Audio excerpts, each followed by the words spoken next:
rivers meet is where I live, grow, and create. I shall continue to speak respectfully, reciprocally, and reverently, honoring and acknowledging Mohkinstsis, the traditional Treaty 7 territory, and the oral practices of the Blackfoot Confederacy.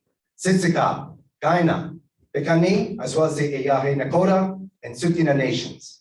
Furthermore, I acknowledge that this territory is home to the Métis Nation of Alberta Region 3, within the historical Northwest Métis homeland. Finally, I acknowledge all nations, Indigenous and non, who respect, live, work, and play on this land, and who honor and celebrate this territory. It is time for new and nourishing narratives to negate the present detrimental dialogues in this world. As a guest, as a poet, as a settler, and as a steward of this land, I shall indeed attempt to usher in that new narrative, welcoming all into a wondrous world of words and wellness. Thank you. Holy smokes. Ladies and gentlemen, my name is Ken Lima Coelho. Aren't we a resilient bunch? This is great. Let's hear it for Wakefield Brewster.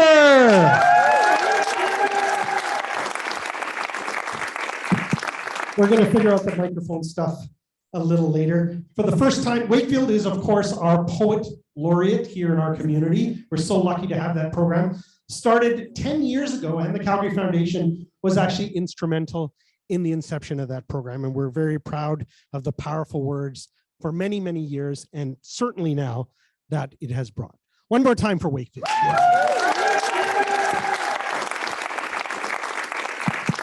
We're all together here for the first time since 2019 at our annual celebration for the Calgary Foundation. And we're here at the beautiful Decidedly Jazz Danceworks Theater. Let's hear it for the theater. Isn't this lovely? So I should introduce myself. I'm Ken. I'm a few things. Most importantly, germane to the theater, is I'm the dad of one of the dancers in Studio One right now. My daughter, yes, my daughter Ashlyn is dancing with the youth training program here at DJG because the arts matter. I am a board director here at the Calgary Foundation, which I'm very proud. I'm the CEO of Big Brothers Big Sisters of Calgary and area, the mentorship charity, and I'm a 23-year volunteer of the Calgary Foundation.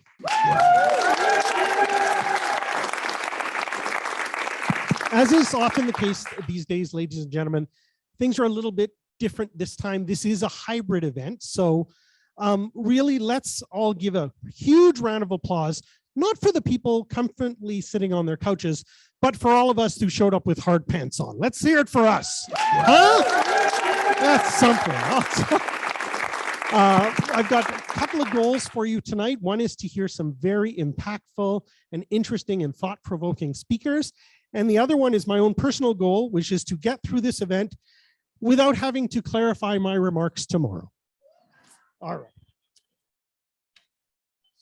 And speaking of powerful words, in addition to hearing about the Calgary Foundation tonight, as we always do, we'll be learning more about systems change. This will be a very interesting thing, I hope, for you, because it's a huge, important part of what we're doing. You're going to meet Lena Soots, the director of the Trico Changemakers Studios, who's going to introduce or maybe remind you of the concept of systems change and systems thinking. And she'll facilitate a dynamite panel. I met them earlier. We were doing some sound tests. They mostly worked. And we talked about cats. They really know a lot about cats. It's incredible. But they'll illuminate their journey in adopting systems change into their own work. But to begin, we're going to try something fun. We're going to introduce, of course, our dynamo, our CEO at Calgary Foundation, Eva Friesen, to present her report to the community. But we're going to do it with a bit of a twist this year to pull out all the nuggets of the foundation's work over the year. I'm going to interview Eva myself, Mike or no Mike, and she's going to join me over here on the couch. Let's hear it for Eva.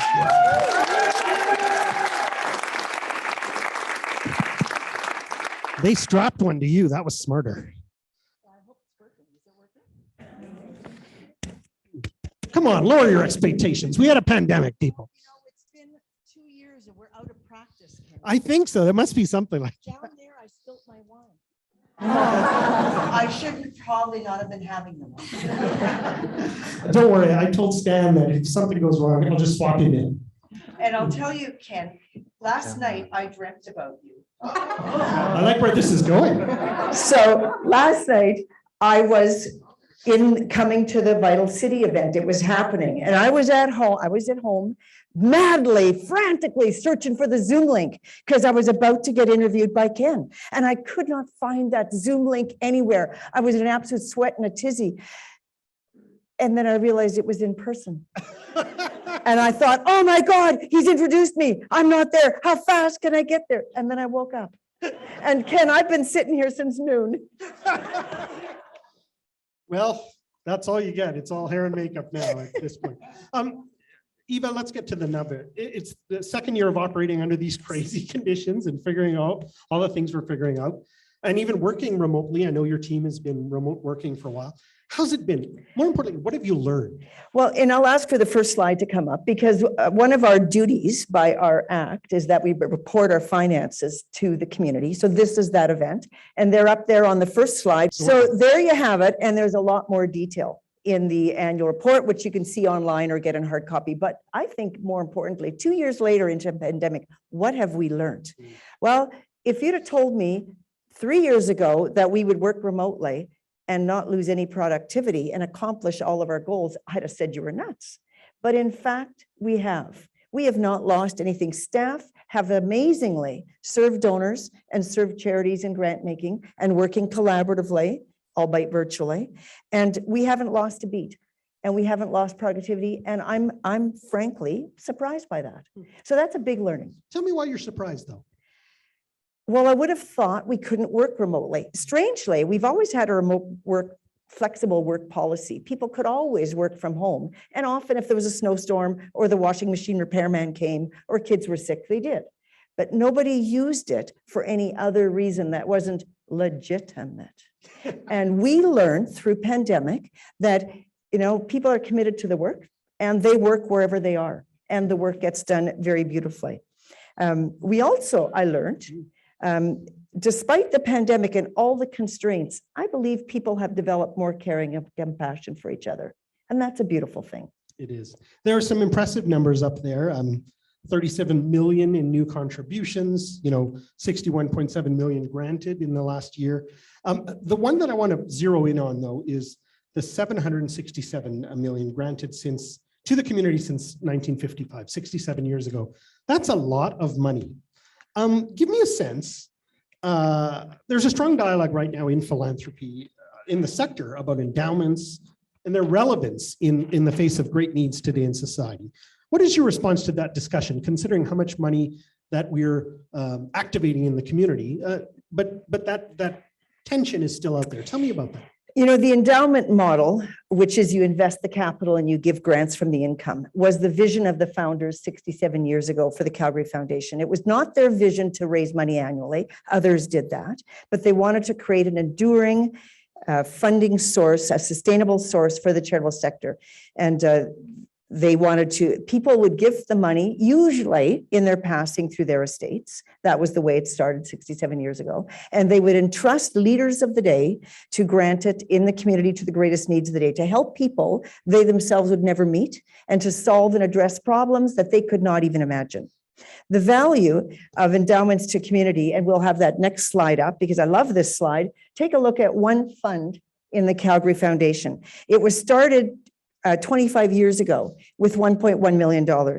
And 25 years later, it has granted $1.7 million this year. And the fund, that's more than was initially given. And the fund size is 1.9 million. So that is the sustainable revenue source. It's poised to keep on giving. That's the value of an endowment. Now, I think it's important when you create something, from time to time, assess if it's still legitimate. Is it still relevant in the changing world? Are we driving a horse and buggy when there's cars on the street? But I think if you look at charities today, their need for a sustainable funding source has never been greater. And more charities during the last 2 years of endowments are working to build their own sustainable endowments than were ever before. It's regrettable to me, you referenced all the talk about, the polarization has kind of gripped our world in many places, and philanthropy hasn't been exempt from that, which is regrettable. The needs are so great that there is a need for every kind of philanthropy that we can imagine creatively. and every kind of giving that we can do for the needs of this community. And endowments is just one of those tools. Now, interestingly, a statistic, over the last 5 years, of all the new funds, and roughly the same amount of funds started last year, 64, I think it is, I can't look behind me, every year new funds, 70% of those are choosing to be a long-term or permanent endowment, and 30% are choosing to be immediate use funds. And Calgary Foundation serves all of them without judgment. We're in service of philanthropy. Yep. Yeah, that's great. Let's switch to the next quote. I love this quote. Calgarians who feel a healthy sense of belonging fare better in every category of this year's quality of life report. Now, that's a really interesting thing because for me, this is the reason I'm involved with the Calgary Foundation and have always been. Before it was the word that we hang all our work on, I loved it because it's a community. We're creating a community in real time where everyone belongs. What are some of the things Calgary Foundation has done in the past year to foster that sense of belonging? Well, and I think belonging is so key. It's inherent and entrenched in our mission, a community where everyone belongs, where everyone can thrive. And belonging isn't the same thing as fitting in, right? Fitting in, you got to try to change yourself to be like everyone else. Belonging is you come as you are. And so it's almost every grant the Calgary Foundation gives has an element of belonging in it. And I picked 3 that I thought I would just share with you. In North Haven, a Northwest community, people gathered to plant 55 apple trees to celebrate the Community Association's 55th anniversary. Their apple orchard will be a long-lasting gift to communities, serving as a valued great food source, apples, and a lovely gathering place with shade and prettiness to enjoy. I mean, that is a beautiful build a place of belonging. Another one, in Okotoks, 3 young students who use wheelchairs co-designed a learning session with Paralympian Zach Medel for their classmates. These students each designed their own unique session for their grade that would best express what they wanted their classmates to understand about how to fully include people with disabilities in their community. Resoundingly successful. And I'll give you a third one. In Sunalta, inner city Calgary, an artist-run center called Truck Contemporary Art Gallery set up a free art supply redistribution center. There's many people who do art, but they've got unused art supplies at home because they're not getting to it. There's a whole lot of people who don't have art supplies. And so they could pool the art supplies. Those who needed them and didn't have them could come and get them. And out of that has emerged some regular art days together where people could build new friendships and have a sense of belonging. And that's particularly been of benefit to people who during pandemic lost their economic well-being and couldn't purchase their art supplies, new immigrants to Calgary. So it's been a beautiful project. I mean, something like that is so easy to understand because it's such a simple idea, but we know we're in a complex time. I don't think we need to tell anybody who's gone through the last couple of years that there's some complexity around. Let's talk about systems change. Let's talk about, and we're going to hear a whole bunch of experts shortly, but let's talk about the notion of reflecting on systems change in our city and the Calgary Foundation. When did this start? When did that focus start? What triggered it? How is it changing your work? When I was hired, and that was 17 years ago, Ken. We look good for 17. That's great. The board then expressed the interest to deepen our impact. Rather than just give grants, how can we make sure we're having a deep impact? So that conversation started right at the beginning. With an increased size comes an increased responsibility. So how could we make sure we're really making a difference with our grant making? And so we studied that, looked about deepening impact. We learned it's not about the money, it's about the impact that results from the money. Small grants can have really big impacts. And big grants might not have big impact at all. So we, in our learning at the volunteer level, the board level, and staff level, we learned how to deepen our impact, which is about going upstream from the problem and assessing what's the root cause of this problem and finding some high leverage points to make change. And can we support that change? So I'll ask this slide to come up, the next slide. I love this slide because people who often don't quite understand systems change, you look at this, we give adaptive accommodation to people who have greater needs, or we even remove the barrier completely, so no adaptations required. That's the real systems change. So, we ask, ourselves in the foundation, how can we do more of that? I'll give an example, like family violence, women's shelters, you know, to go upstream and solve the problems of violence towards women in our society, as prevalent that is. If we could do that, we wouldn't have to have women's shelters. But that's complicated. There are many contributing factors. We're just learning about some of things with Hockey Canada right now. Like, that's just amazing. I wrote a letter. Actually, I wrote 3, but so it's a start. but you can't stop shelters because you need women's shelters. So you have to do the both. It's not one or the other. And what occurs to me, a community foundation whose purpose is forever is best positioned to look at that systems change work, because we're here forever. That takes time. Often you don't know till 10 years later that you've changed a system. Think about smoking. Who smokes today in a public place? Whoa, that's a big change, but that took a while. And so I ask all of us here today, what's our chain link fence that we could create and take down the solid fence in the work that we all do in community? And I know Lena, the next speaker, is going to have something to say about that. She will, and she's coming up just in a moment. One thing I wanted to just underpin, because I know I'm a nonprofit CEO now.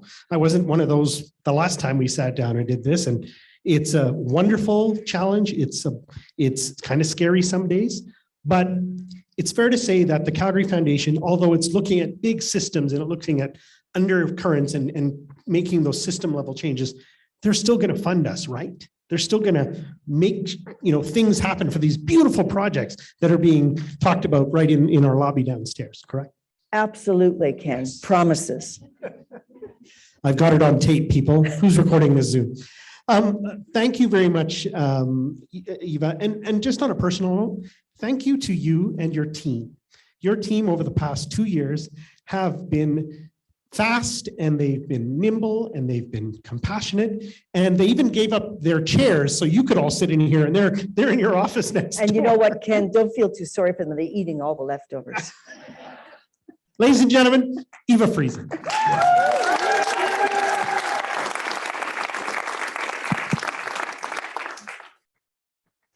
All right, it's now my pleasure to introduce Lena Soots. You've heard a little bit about her. Lena, oh boy, she knows systems change. In fact, we're getting to be fast friends, because I think in the next 3 weeks, we're going to be in like 19 meetings together. It's really great. She knows it's long-term work, and it's not as simple as that, out with the old, in with the new. New philanthropy is deeply participatory. New approaches are needed to change these existing systems, as you just heard from Eva. But how do we develop a systems mindset? How do we all develop one? And what is a systems mindset anyway? And what is systems change? And I think we need a primer before we jump into a panel. To help introduce, this is Lena. A unique innovation, a collaboration space is where she works out of, the Trico Changemakers Studios, which is housed on the Mount Royal University campus. Lena is many things. She's a mom of 2 5.5-year-olds. That's top of the list now. That I learned in the sound check. But she's an educator, a facilitator, a consultant with over 20 years experience working with academic institutions, local governments, community organizations, and businesses in multi-stakeholder collaborations for systems change. Her work focuses on social innovation with an emphasis on designing processes and programs that foster, truly deep collaboration and hopefully, ultimately, transformative learning. Ladies and gentlemen, Lena Soots.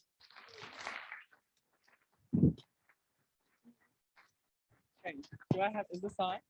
Let's try it. Say something. Is it on? Is my mic on? Awesome. Thanks, Ken. Thank you. It's so wonderful to be here. And oh my goodness, I'm just going to do this a little bit because it's amazing to see all these faces in the room. I am the director of the Trico Changemakers Studio at Mount Royal University. We are a social innovation, collaboration, and learning space at the intersection of campus and community. And we work with amazing organizations like the Calgary Foundation. And I have to say that it has been an honor and a privilege to work with the Calgary Foundation over the last 4 years on the systems change learning journey. And it is just incredible to see an organization so deeply committed to serving community in the best way. And so I'm so happy to be here and so happy to continue our work together. Some of the examples of the work that we have done together, we've done capacity building around systems thinking and the systems mindset with all levels of the organization, staff and board.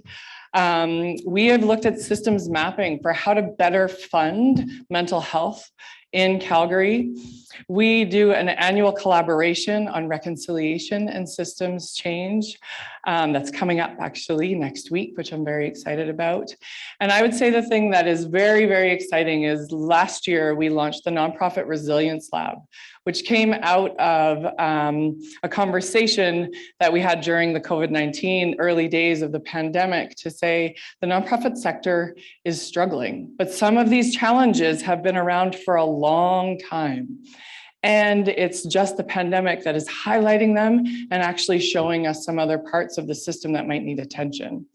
So the Nonprofit Resilience Lab is a 2-year, maybe even longer, social innovation lab that's looking at addressing some of the deeply rooted problems within the nonprofit sector so that organizations like the ones that you are involved in can address those changes and those challenges in a better and deeper way. So what is systems change?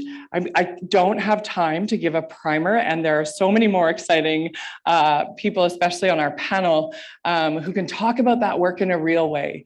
But I do want to say, and I think that we all know this and feel this, that the issues and the challenges that we face in our society, they're not simple. There is no handbook for saving the world. And we know that. And so the challenges that we face are multidimensional. They're all interconnected. They're constantly changing. And frankly, they're messy. If we could have solved some of these things a long time ago, 67 years ago, we would have. Not because, we don't have the resources and the passion and the intention, but because these things are complex. And complexity requires us to start thinking less about input, output, problem, solution, and more about looking at, and this is one of the things that has stood out for me in the last little while around systems change and solving complex problems. It's we don't actually solve problems, we shift patterns. And what we need to start doing is paying attention to the patterns that are repeating themselves over and over again. And so we need to do this work, and we need to learn constantly and pay attention constantly to the systems that are alive and changing in front of us. And so I am thrilled to host this panel of 3 amazing people who are doing systems change work in our community, and we'll be able to tell you what that means in a real sort of tangible, felt, and human way. We at the studio can talk a lot about systems change, and if you're curious about that, we do have resources and ways that we can dive sort of nerdy into that, but I think we want to hear from the voices and the people who are doing this work in our community. So awesome. I'll bring Ken back up. Yeah, have a seat. Hey, let's hear it for Lena, by the way. Okay, so let's bring up your friends to chat about this good stuff. I'll ask all of the panelists to come, take a seat, relax. The people on Zoom are wanting to see you. There they come. All right, I'll introduce you one at a time. Just give a wave so we know who is who. First off, Latasha Caffro. There's Latasha. Let's say hi to Latasha. She is a proud Ganake from Ganawa First Nation, the Blood Tribe. In her role as program lead at Trico Changemakers Studio, so she works with Lena, Latasha weaves together traditional knowledge and systems thinking into the delivery of the Anitopipsi Leadership Program. Secondly, do we even need an introduction? Pam Krause. Everybody knows Pam. Pam is the president and CEO of the Center for Sexuality, which, ladies and gentlemen, people of all ages and sizes, is celebrating its 50th anniversary this year. Amazing. Off mic earlier, we were talking about the just energy around Calgary Pride this year, and the streets exploding with people, which is a little bit of a change over the many years that you've been involved. It's wonderful. Pam is an advocate and activist on issues related to women's equality, social justice, and has worked and volunteered in Calgary's nonprofit community for 25 years. She became active in the 2SL LGBTQ plus rights movement decades ago and continues to be a strong advocate for her community. Let's hear it one more time for Pam. And I'd like to lastly introduce Dr. Michael Hart. Welcome, Michael. Is a citizen of Fisher River Cree Nation, Vice Provost Indigenous Engagement at the University of Calgary. He is deeply committed to creating greater opportunities for Indigenous people and serves as a key champion and advocate for the Itapatope initiative, which means together in a good way, a strategy that is guiding my school's commitment to truth and reconciliation. Let's welcome Michael as well. Okay, Lena, the panel is yours. Help us learn. Help us learn. That's great. So I have a question to start for all of you. So, and we'll just go, I'll start with you, Michael, and we'll go to Latasha and Pam. This term systems change or systems thinking can sound very jargony and academic. So we want to ground ourselves as we get into this conversation. And so I'd like each of you to tell us more about the work that you do. And specifically, what does taking a systems approach look like? It's very interesting that you start with an academic to get away from an academic concept. With that said, I've spent a lot of time looking at systems. And what I relate more to is when I think about when I'm walking on the land. When I go for walks at home, whether I'm traveling away, etc., I spend time with the land and understanding that there's all this life all around me, all this different expressions of life, and they're all related. It's all relating to one another. It's all coming to produce something that's different from place to place that I go to. And in order for it to move and survive and support one another, it relies on not just what each piece gives, but also relies upon things that are beyond its own system. And so whether that's the sun or the air or the water, things come into it and help it grow and help it evolve, help it develop, change. Some things finish, some things continue. And so when I think of systems, I think about these dynamics that are happening within whether our community, our home, our family, about how things come in, things go out, how we're interdependent, interrelated, but it's all also about what's coming in and supporting each of the parts. Can we ask it again? Sure. Okay, yeah. So systems change, systems thinking, kind of jargony.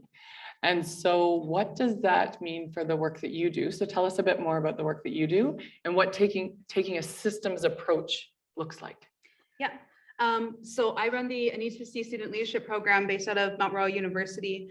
And we are really kind of the goal of the program is to support students in getting a systems education. What does that mean? But it's also rooted in reconciliation and in Blackfoot knowledge systems itself, which center around complexity and center around being and existing in constant flux with your environment, with your community, and having the tools and resources to know how to exist in complexity. And so that sounds like a lot to squeeze into student heads. So we do it using Blackfoot pedagogical approaches to show that there are ways to be in relation. There are ways to hold space, to hold complexity. And we have done it here. I myself am Nitsitabi, and my people have survived here since time immemorial on this land in complex environments, in complex places, and amongst a lot of complexity with other Indigenous nations who also reside along our boundaries of Blackfoot territory. And so part of taking a systems thinking approach to, big terms like reconciliation or big action points for myself is getting back to what does it mean to be Nitsitabi? And in Blackfoot itself, Nitsitabi means, a real person. Nitsi means the truth. It means the action of truth telling, and Apbi is a person. And so when we say Nitsitabi, we're talking about being a person of truth. And so systems thinking is rooting in that truth and complexity and understanding. And so what, that's a lot to fit into a program, but taking that approach is really grounding people back in that, I can't even say humanness. In Blackwood, I would say it's sabat biot, which means that gives us life, and it's in everything. It's in us as humans, it's in the land. It's that thing that connects all of us. And so I'll say it again, it's the bat the biot. And so that is what systems are, and that is what taking a systems approach is really connecting people back to that and that source of interconnected nature that we all come from. Tell us more, Pam. Sure. So as Ken mentioned, the center is 50 years old this year. So in 1972, we started as the Calgary Birth Control Association. So from the very, very beginning, as women were achieving reproductive rights in Canada, really as an organization starting out to support women, we had no choice to engage in systems because they were literally changing before our eyes, and we were integral to that.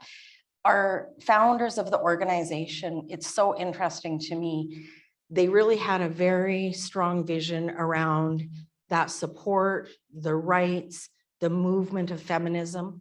And they also knew the organization and the work could only succeed if we were also looking at other aspects of the work that needed to happen, mainly education.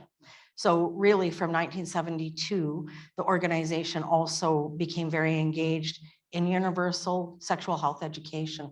So right away, we were now engaging and interacting with education systems. I think the most important thing in our work, really what really drives the work over the last 50 years, the grounding that our foremothers gave us, really is our responsibility is always to the individual. I heard my staff talking today about they're just moving into going to the Wise Guys program and our girls program. And they were talking about, we talk to youth about these things and they just light up and they can't believe all this new information they're getting about their rights and, things about their lives and relationships. And that's really, really important. But when the staff come back, then we have to think about, but what are the systems? What are the barriers? What are the things that we need to do next? So exactly as Eva said earlier, so that we can just have that fence that doesn't have any boundaries, that really people can walk in, can feel like they belong. And I think it really is our responsibility to be always viewing what those systems are, what we need to change, and being a prevention-based organization, really, it has to be for the long term. So Pam, if you don't mind, I'm going to follow up with another question because it just builds right on what you said. So you work at this intersection of different systems. Yeah. You said health, education, and you also work at different levels. So at the individual, at their support network, and then at the government policy and that level. So this work is multidimensional, it is intersectional, and it is dynamic. Things are changing all the time. So how do you, as we get up and we go to work every day, right? And we're doing the work every day. What does that look like? How do you work in that space and play in that space, and I'm doing this because I think it's this dancing sphere around you. How do you work in that space and keep narrowing in on those root causes? So I guess for me, it is in my DNA, I think, is social innovation. And one of my favorite books still to this day is Getting to Maybe, which is all about social innovation. Social innovators are restless thinkers and thoughtful actors. And I think that's the tension we always have to hold on to. Do you go? Do you wait? Do you wait for the appetite of the public to be more accepting? Lots of times you can't wait. So I can talk a lot. I could talk for hours about my own personal journey, but also the work we've done in the 2S LGBTQ community. We make progress. We look at institutions. We start to see more open government policy. And then what we see right now is transphobia being way more pertinent in our community. So our responsibility is to say, what is that? What does that look like? How do we make sure those young people are safe and know they have support, know they have belonging? But at the same time, we have to look at, again, what are those systems that are creating the fear, the backlash? And the thing I never do ever in my life is think it's done. Because once you think it's done and you're like, this is really what progress looks like, something can come along that can interrupt it, as we see happening right now. I think, again, though, what Eva talked about, the root of all of this and the root of all of our work is absolutely connected to belonging. And again, it's complex and it's simple at the same time. If you can create spaces where people can be themselves, that is really the essence of all of our programs. I'll talk about Wise Guys for a minute. The program that we have for 14-year-old boys. The ultimate goal is the reduction of intimate partner violence. The immediate goal is boys feeling a sense of belonging and feeling a more positive impact on their mental health. So holding on to both, right? The immediate things that we can see happen with young people is really important, but I never lose that vision of that goal, because I can't sit as a social innovator with the rates of domestic violence the way they are and continue to be. It's a long, long game though. We have to think it's not going to happen in my career. In 20 years, I hope there's a critical mass of men who see their role in the issue completely differently. Thank you.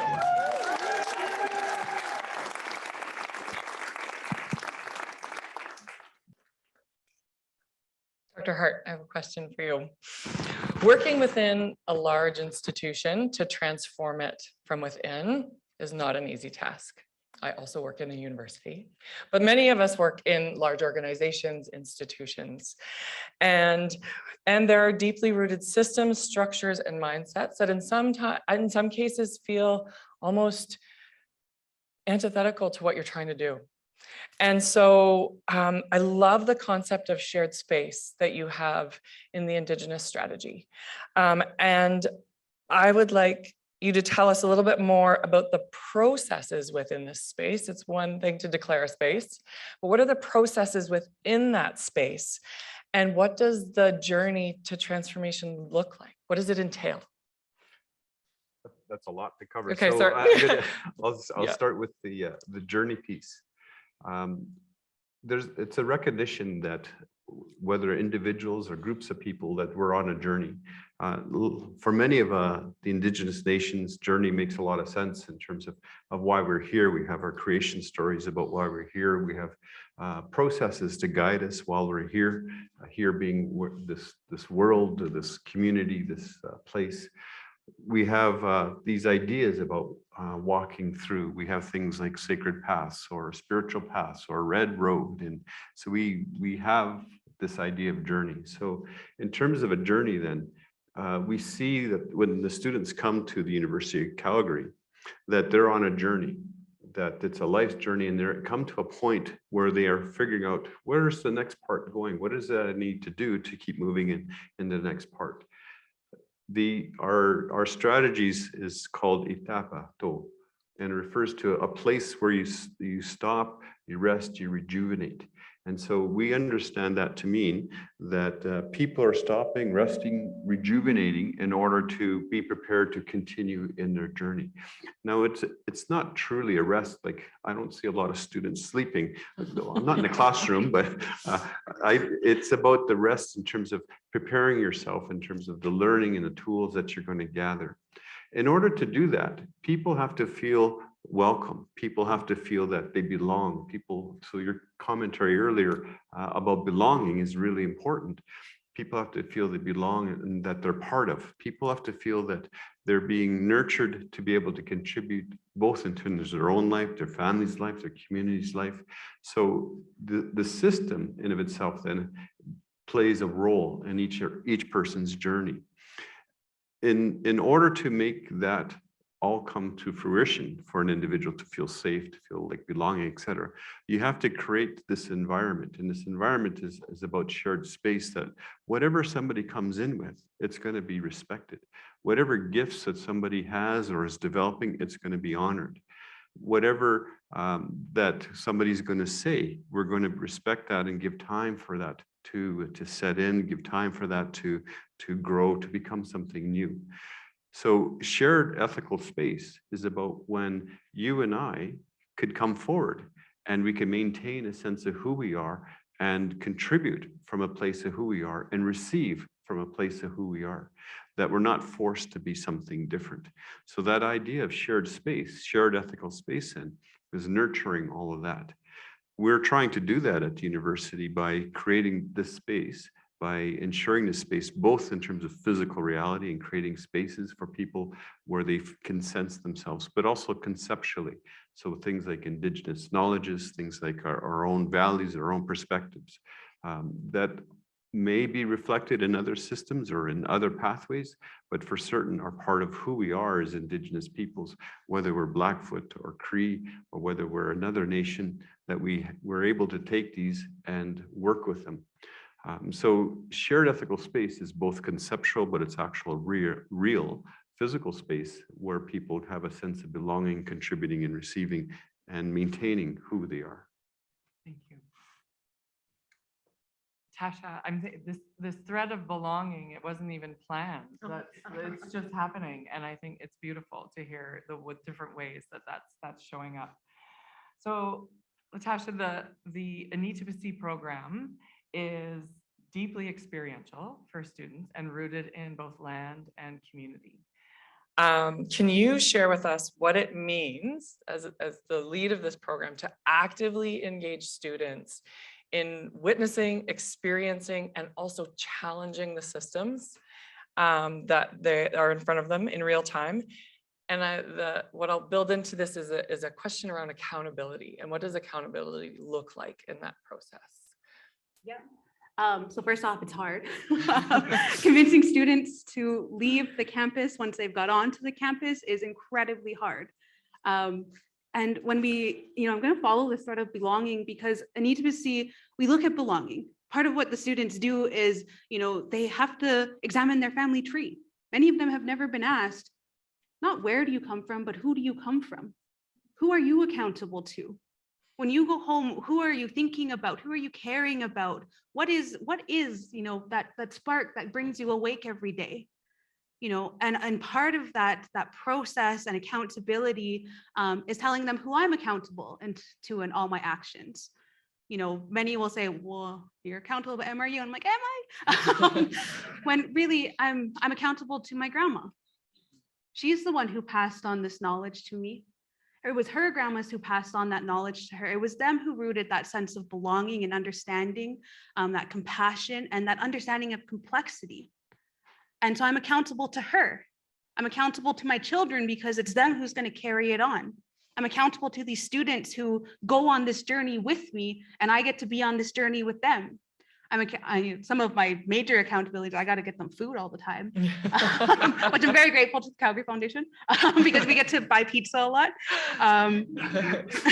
But when we think about community, accountability follows with that. And that's what makes systems thinking and systems change so challenging, is because we're accountable to so many different people and so many different communities and so many different life beyond even just human form at any one given moment. We are accountable to the land, we are accountable to our surroundings and to our future generations.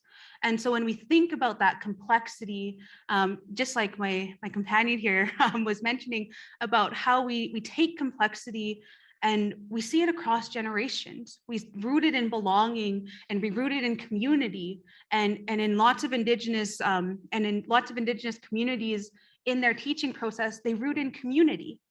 They root in that understanding of knowing who you are and where you've come from so that you know where you're going next.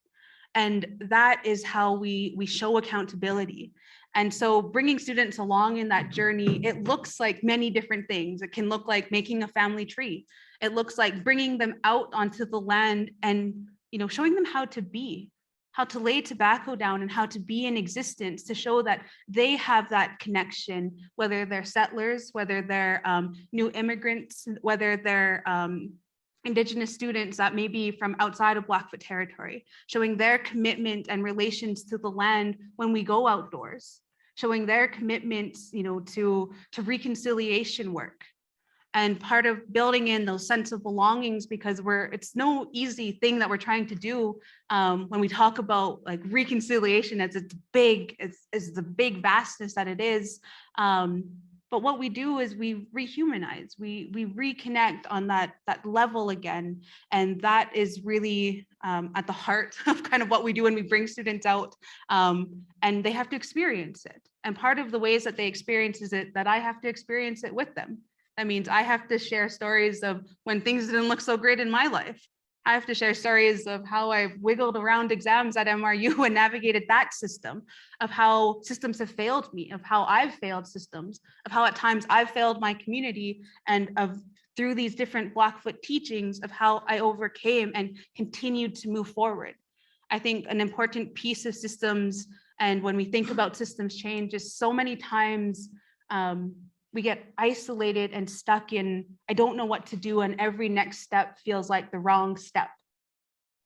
And part of systems thinking and being a social innovator is having the courage and grounding in your community to know that wherever you're moving next is you're going to keep holding yourself accountable to keep moving forward in the direction that you want to see things going.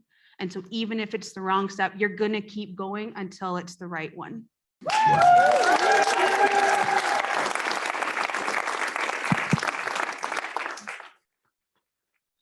And I think an important part of what you're saying is that it's not always linear. It's not always in one direction. Sometimes it comes back on itself. Sometimes it's up, sometimes it's down, sometimes it feels backwards.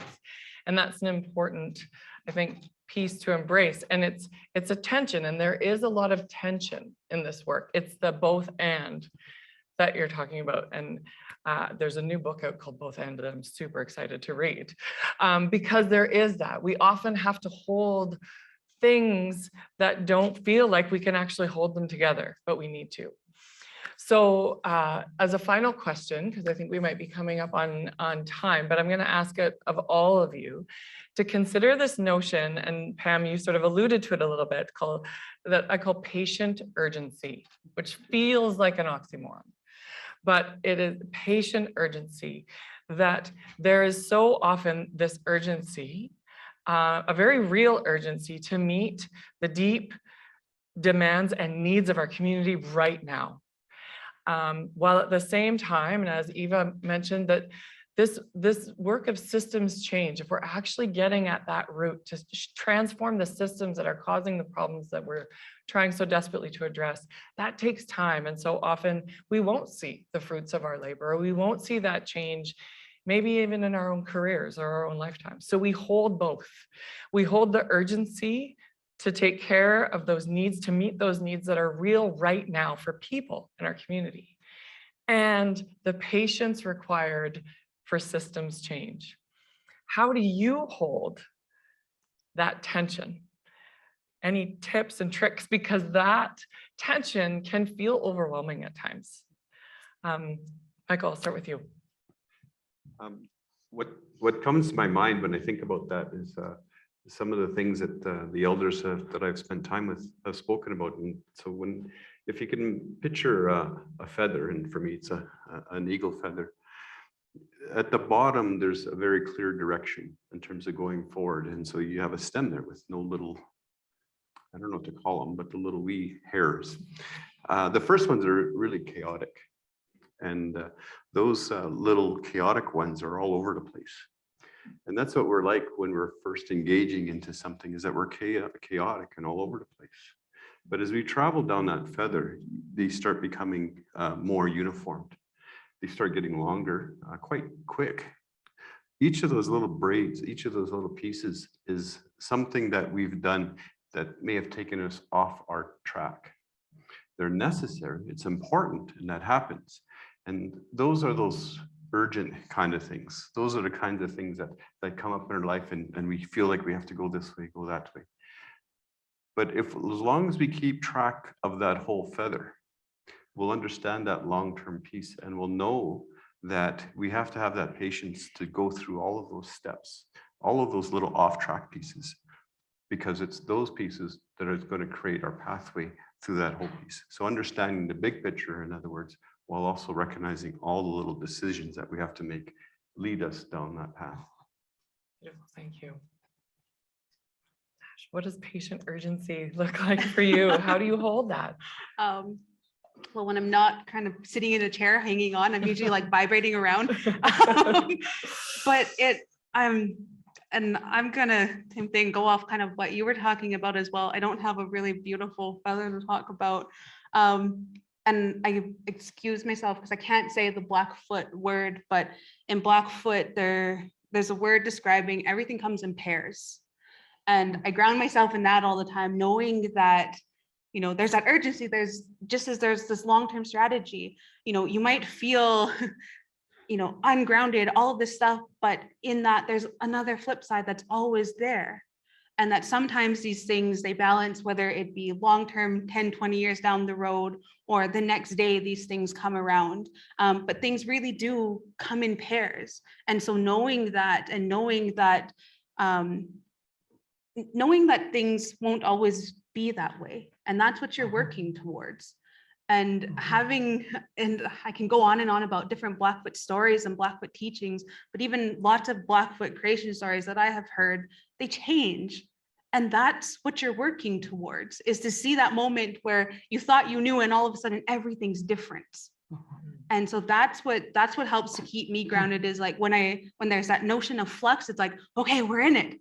Even if it's messy and it's scary, and sometimes I'm crying to my cats at home. It was me talking about cats earlier, everybody. I'm crying to my cats at home. I know that that's when you're in the moment of something is going to happen. And that's a beautiful moment to be in, even if it's hard. For me, it's really patience, persistence, and grit. So at our organization, my staff will say, I always tell people, when we approach a community, a government, an individual, sometimes they're not ready. So sometimes we have to walk away, but we never forget and we always go back. So for me, it's really, really important, as both of these speakers have so eloquently talked about, is to hold on to both, because you have that knowledge inside, teachings from the past, things that you know, even if you weren't there, you know, it's going to get better. And I so agree. You just don't know when. And the most important thing, I think, for me as well, is it also might not come out exactly as you planned. So the road is usually quite not straightforward. And sometimes the outcome, I'll be like, wow, we got there, but man, I never saw that journey happening. And now here we are. So I think you just, you know, for me, that tension is real. But the most important thing for me is we can achieve social change. We can achieve it together. We need to learn from each other. We need to be open, compassionate, and empathetic. I think it's more important in the world now than ever. But I also think many of us are now moving in the same direction towards that change. And so I see a very bright future. I'm an internal optimist, I guess. Thank you.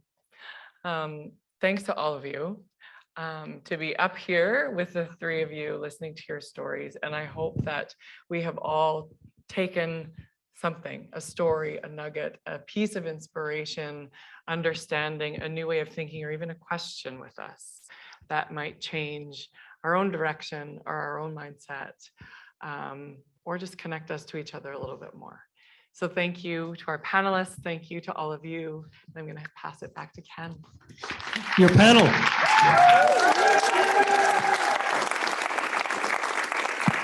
I'd like to say thank you as well. I'd like to say thank you to you, Lena. You pulled out so much richness from your panel. What I heard was opportunity. I heard the opportunity in Michael's voice of contributing and receiving from a space of who we are, from that place. I heard from Pam to be that restful thinker. I love that, and thoughtful actor as well, and having that duality. And I heard from Latasha that we strive to be that person of truth. Those are all very powerful things. And that was a gift. Thank you to all of you. Thank you to Lena, your panel, one more time.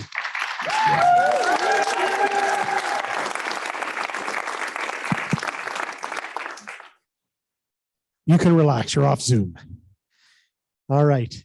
All right. Just a couple of things. We're going to hear from the president, the chair of the board of the Calgary Foundation in just a moment. But before we go, I'd like to now welcome back our poet laureate, Wakefield Brewster. We're swimming in all these amazing ideas, and he, with that lyrical pitbull way, is going to bring it right back into poetry. Ladies and gentlemen, one more time, Wakefield Brewster.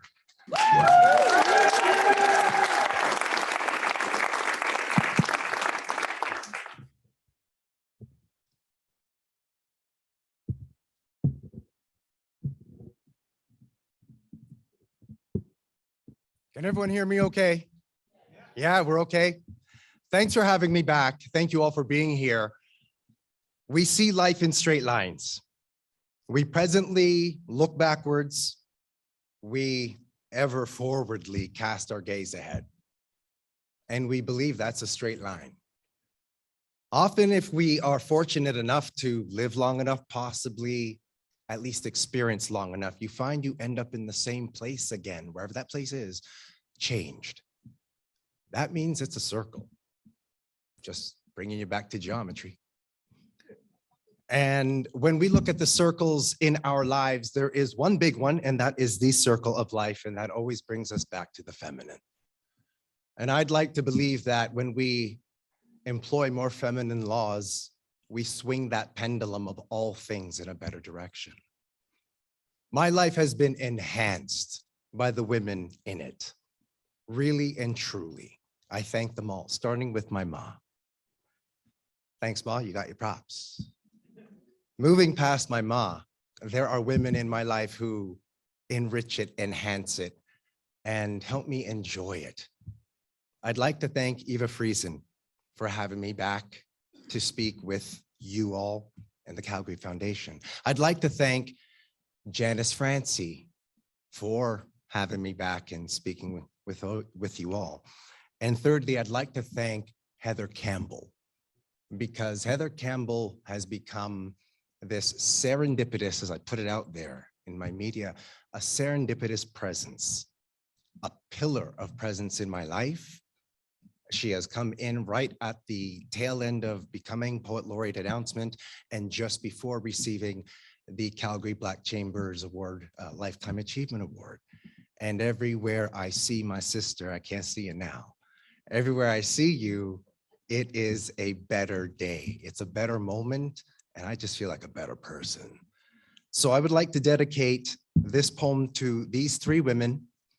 And this poem celebrates the feminine, celebrates lyricism, Black culture, and celebrates astrophysics, because man, space is the place. And I love to let people know that putting seemingly different elements into one poem, it is still that one poem. It is still possible. It is all about the patchwork quilt of words. You sew your topics together with a thread of language. So instead of looking forward to the unknown and back into solar history, this poem is lunar herstory. It is time for the next. Pages must be turned. Books must be burned. We shall erase the past and make time start now. For his story glory caused a frown upon my brow. It was all too much for me. It was all like real TV. I was overwhelmed and swamped like an inbox. An innocent woman stoned by rocks. Tumbling breadfruit dropping out of trees unseen with ease and green gleam. Lower spectrums introduce purples, blues, and greens again.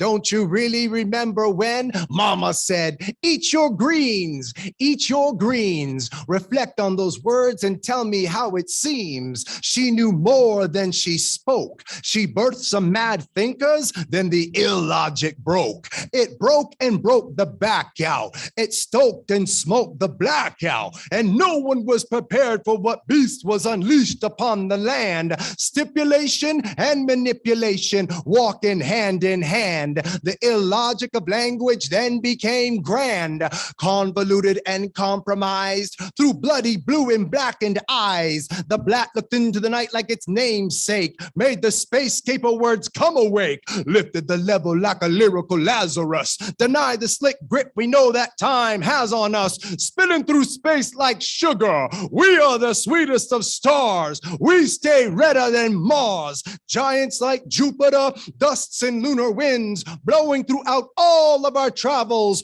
bringing fear to the atmosphere. Subway to Venus, y'all move it to the rear. And still, I couldn't get excited, landing on different planetary spots, the ones yet undiscovered, but you gonna tell me you uncovered it first.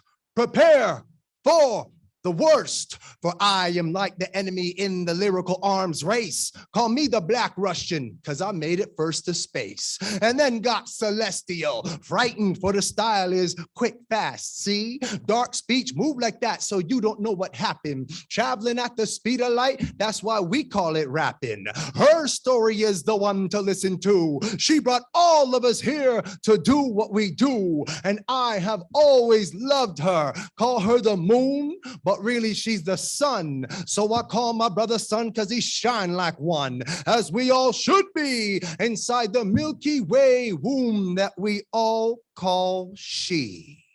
Did it for us all. Her stories were pure light, her tales weren't tall, but we let her take the fall. It's time to bring her back and put her high beyond sight, and let her know that she's a comfort in the blackness of the night. And let history cascade like Lucifer, for he just ain't bright.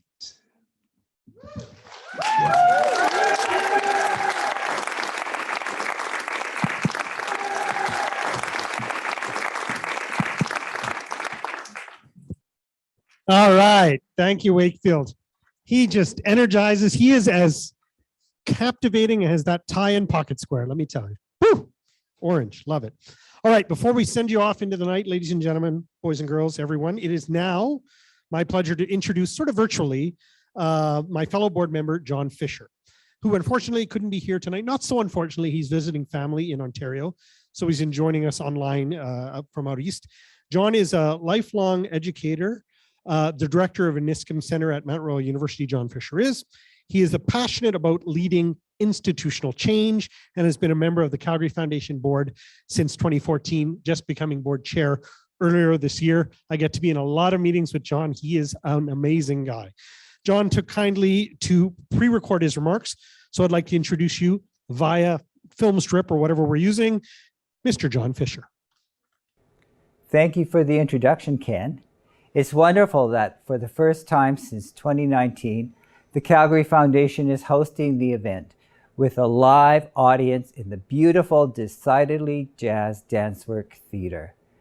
This is truly a special celebration that Calgary Foundation eagerly looks forward to hosting annually, and tonight is no exception. I'd like to send greetings to the others who are attending virtually with me. Before you leave, I'd like to take a few minutes to acknowledge the outstanding contributors to this evening's program. I'll begin by thanking my fellow board member, Ken Limacuelo, for his usual eloquence and gentle humor as MC. We value the expertise you share as a longtime volunteer of the Foundation and appreciate your role as CEO of Big Brothers, Big Sisters of Calgary.